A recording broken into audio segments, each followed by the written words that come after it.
Chapitre 2 de Coraline, écrit par Neil Gaiman.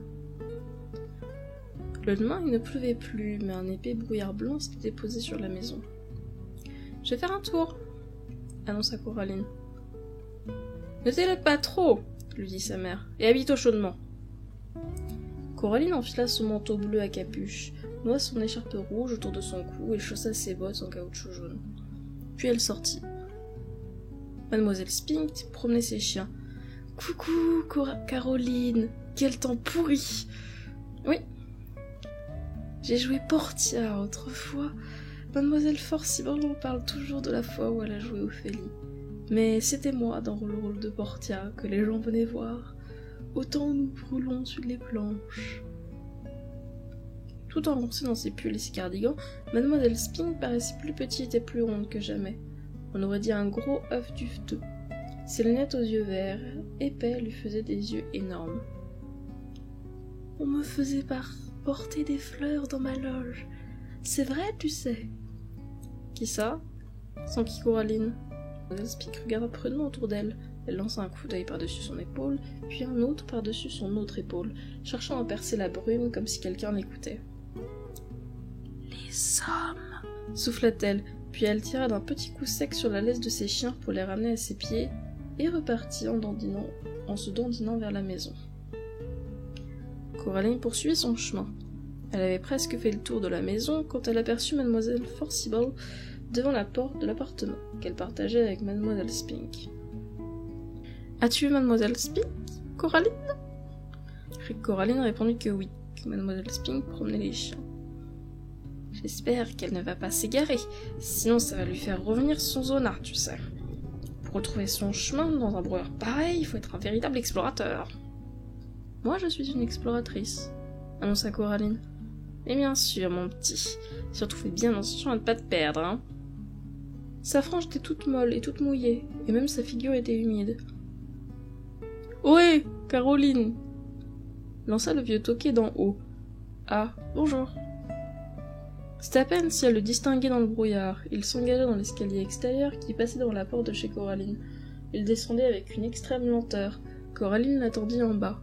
« Les souris n'aiment pas la brume, » informa-t-il. « Ça leur détend les moustaches. »« Moi non plus, je n'aime pas tellement ça, » reconnut Coraline.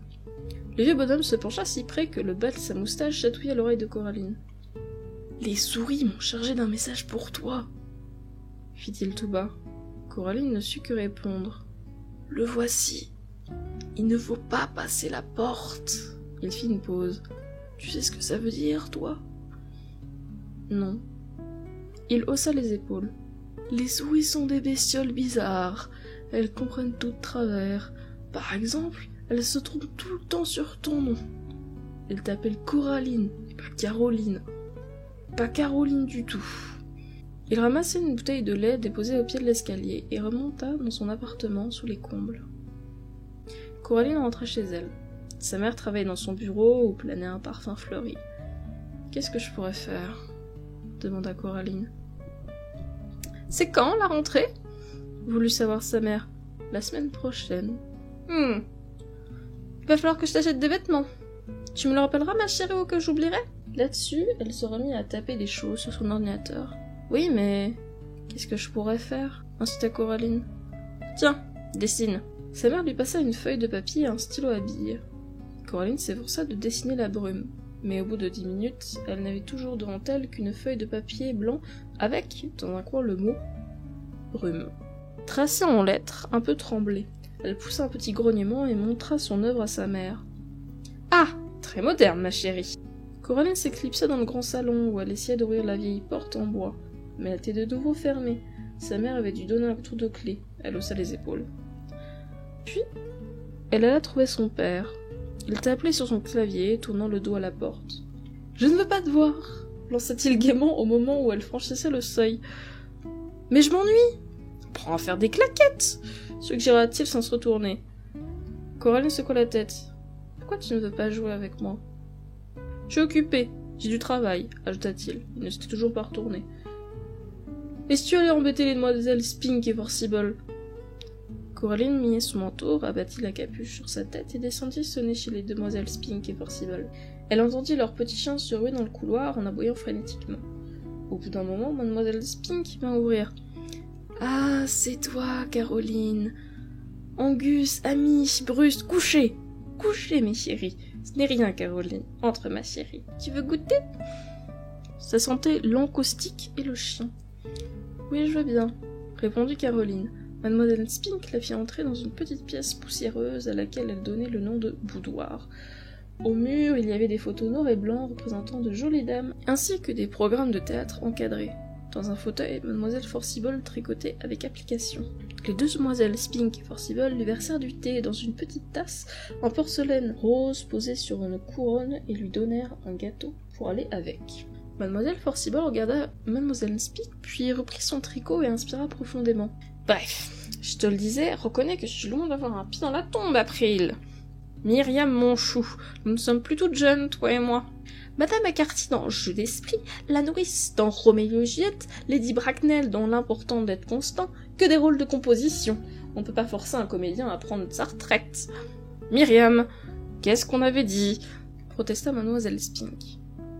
Coraline commençait à croire qu'elles avaient oublié sa présence. Elle ne comprenait pas grand-chose à ce qu'elle racontait. Sans doute s'agissait-il d'une ancienne dispute, confortable comme un vieux fauteuil, une de ces querelles où personne n'a jamais le dernier mot et qui peut durer éternellement, tant que les deux parties sont consentantes.